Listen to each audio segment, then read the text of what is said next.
Hello, I am the Dungeon Tutor. Welcome. Since 2016, I've been answering your questions, giving advice and inspiration to countless gamers. Here, you can ask questions in the comments and get your own videos as an answer. So I encourage you, enjoy by all means. But come back to visit with your friend, the Dungeon Tutor.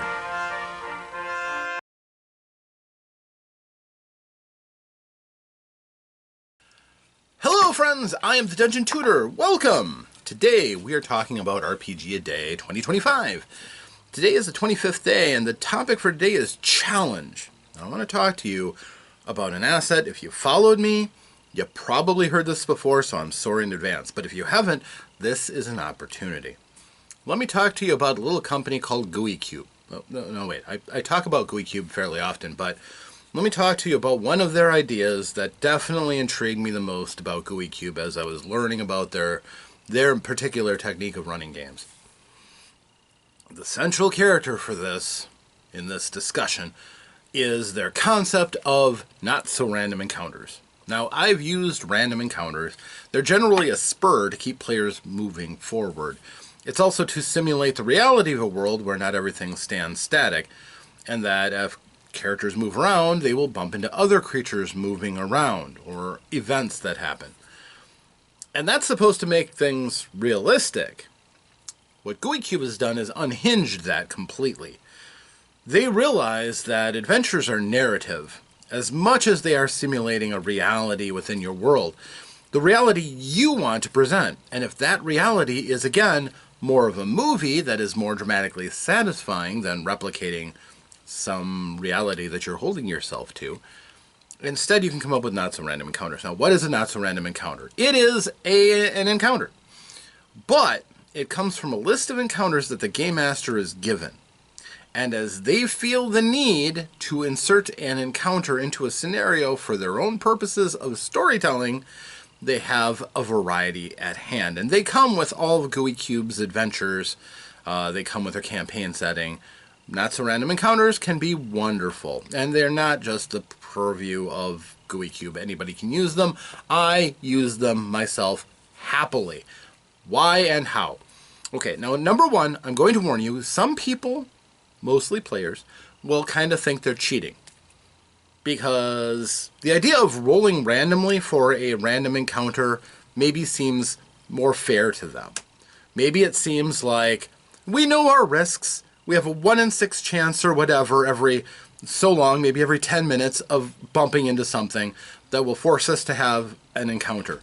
It may be a combative encounter, it may not, but it will have to encounter something. Got it. Now, if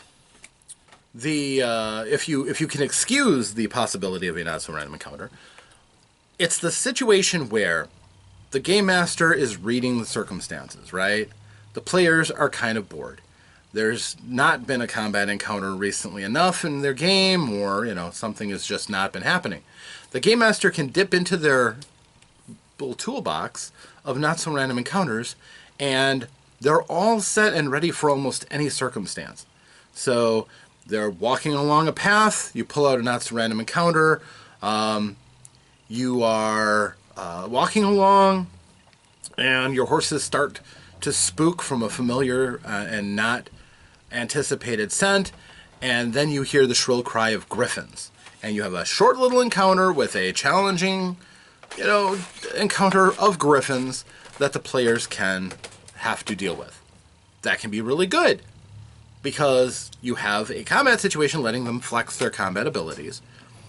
They have horses, so that is the trigger. The griffins are hungry for horse meat.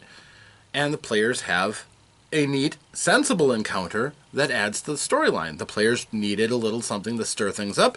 Griffins accomplished that. Most people would think that's perfectly fine.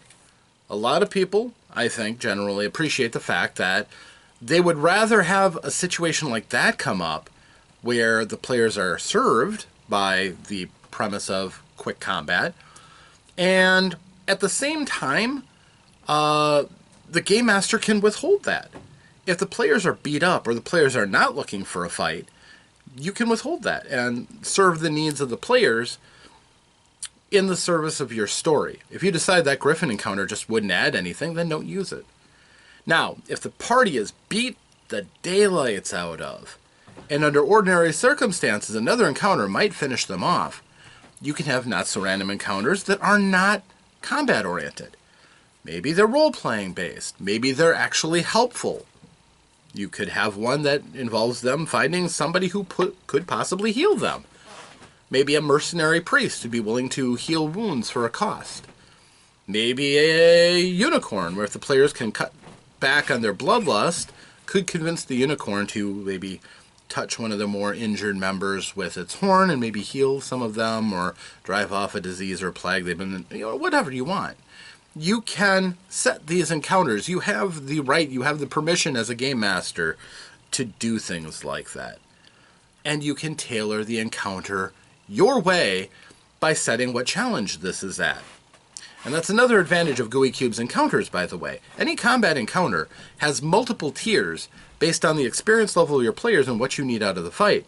You really want to rake them over the coals? You can use the most difficult encounter, which changes their stats, maybe makes them more difficult to hit, gives them more hit points, adds more combatants, and you have a more challenging encounter that you adapt on the fly as you read your table and meets the needs of your narrative. It's pretty cool, and as far as I know, Gooey Cube is one of the only companies that does that. So, if you're looking for just the right encounter and challenge for your game, think about using that concept. And that is my bit for today. I hope you enjoyed it, and I hope to see you again in future videos. If I do, I hope between that happy time and now that you, yes, you, come back to your old friend, the Dungeon Tutor, and I hope that you have a chance to roll some dice, play some games, have some fun, but stay safe out there, friends. Until that next time, farewell.